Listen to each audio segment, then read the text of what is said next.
Bonjour à toutes, bonjour à tous. Merci d'avoir choisi Ecclesia TV pour vous informer.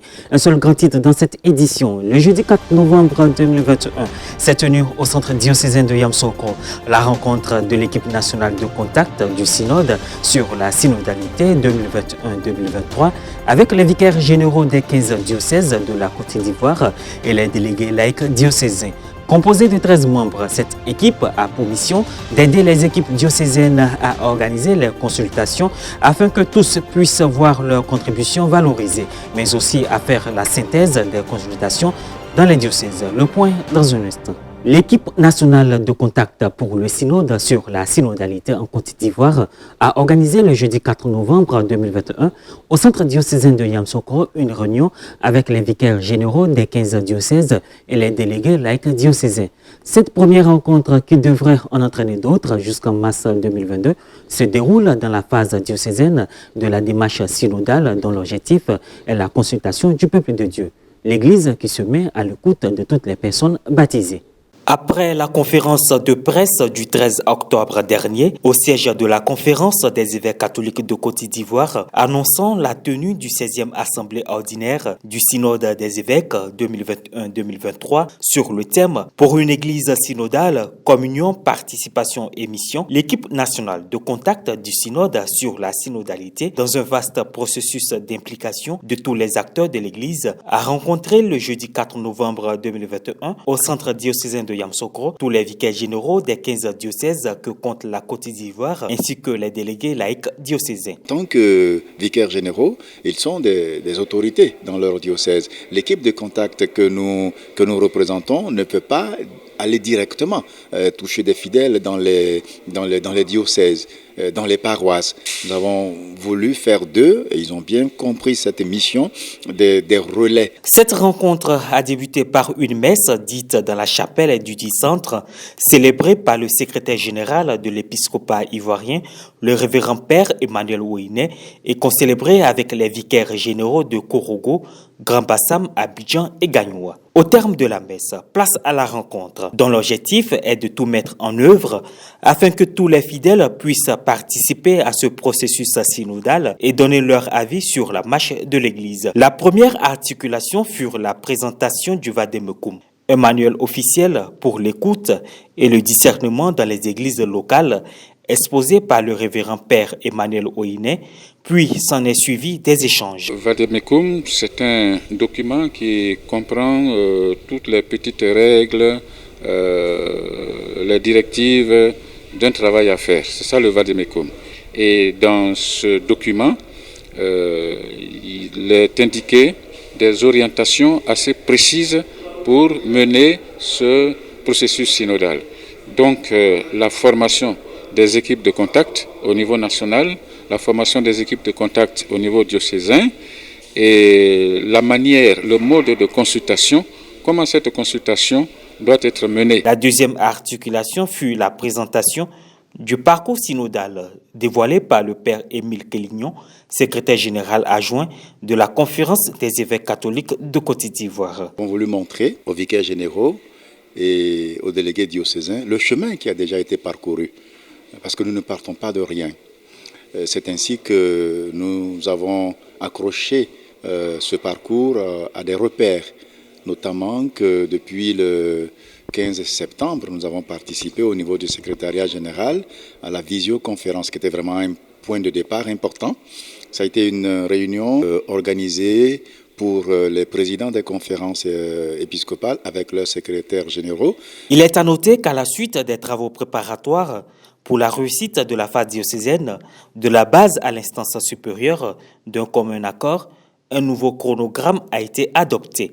La restitution des synthèses paroissiales le 31 mars 2022. La restitution des synthèses des doyennés le 30 avril 2022. La restitution des synthèses diocésaines le 31 mai 2022. Et la synthèse nationale le 30 juin 2022. La troisième articulation fut la présentation de Mme Marie-Laure Boni sur le questionnaire soulevé par l'argumentaire du synode. Alors après avoir corrigé le document qui nous a été soumis, nous avons sorti une mouture finale type de questionnaire à proposer. Nous avons identifié des cibles que je voudrais ressortir ici. Nous avons vu le clergé et les personnes consacrées. Ensuite, nous avons pensé au conseil pastoraux et économiques diocésains et paroissiaux. Nous avons pensé aux mouvements, associations, groupes de prière, communautés nouvelles, etc. Cette même configuration également au niveau des enfants et des jeunes. Ensuite, nous avons pensé aux institutions, aux universités et autres instituts de formation. Certains vicaires généraux et délégués se sont prononcés à la fin des dispositions prises en vue de répondre à l'ambition papale d'œuvrer pour une église synodale plus effective. À partir du synode romain qui est organisé, nous devons ensemble voir comment marcher ensemble. L'église est une et à l'intérieur de l'église, il y a l'ensemble du peuple de Dieu, les fidèles chrétiens. Nous devons faire en sorte que tout ce qui se fait soit selon la volonté de Dieu. Heureux d'avoir participé à cette rencontre parce que ça nous a permis de comprendre un peu plus ce que c'est que le synode et la méthode qu'il faut employer pour que ce qui nous est demandé au niveau du synode soit appliqué. Je sors très enrichi, très satisfait de la prise en compte de toutes les parties prenantes de nos communautés dans cette nouvelle marche, cette nouvelle manière de voir en Église.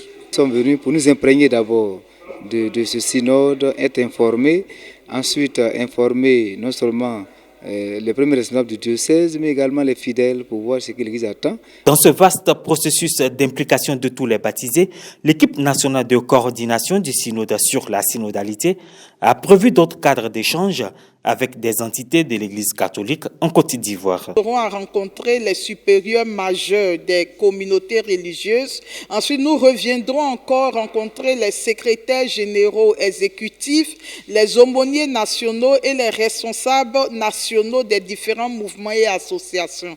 La solennité de la Toussaint nous rappelle que la vie éternelle est un état de joie et d'allégresse en présence de Dieu et de tous les saints qui ont traversé la grande épreuve. Lundi 1er novembre 2021, les fidèles de la paroisse Saint-Augustin dans le diocèse de Mans ont célébré cette fête en présence de leur évêque, Monseigneur Gaspard Bébigneba. Un reportage de la cellule de communication du diocèse de Mans, commenté par Maria Bissi.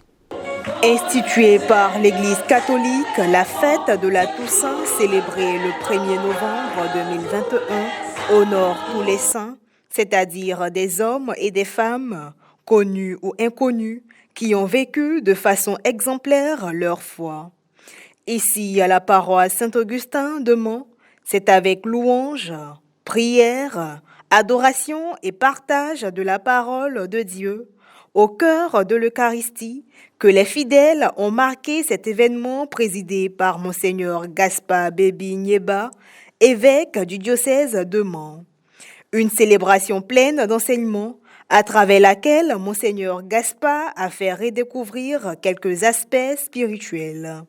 La fête de tous les saints nous fait redécouvrir l'avenir de gloire que Dieu nous promet et vers lequel nous sommes en marche à travers la vie de foi en Jésus-Christ, vécu dans la communauté chrétienne et dans la société humaine. Oui, vous et moi, nous sommes en marche, en route vers un accomplissement, vers un enrichissement en Dieu. Cette solennité nous rappelle que la confiance en Dieu, l'amour de Dieu et du prochain, ainsi que l'espérance aux réalisations de ses promesses sont des moyens pour traverser les joies et les peines de ce temps. Ils peuvent chanter la bonté et la merveille de Dieu que Dieu a accompli par la vie, la mort et la résurrection de Jésus, son Fils, en leur faveur. Ils peuvent attester que le salut que Dieu notre Père nous a promis, leur a promis, s'est accompli, s'est réalisé parfaitement. À la fin de la célébration eucharistique, les fidèles se sont dirigés vers le cimetière pour rendre hommage aux fidèles défunts, comme le veut la tradition. Et voilà, ainsi prend fin cette édition. Merci de l'avoir suivi. Merci de rester sur la télévision catholique Ecclesia TV.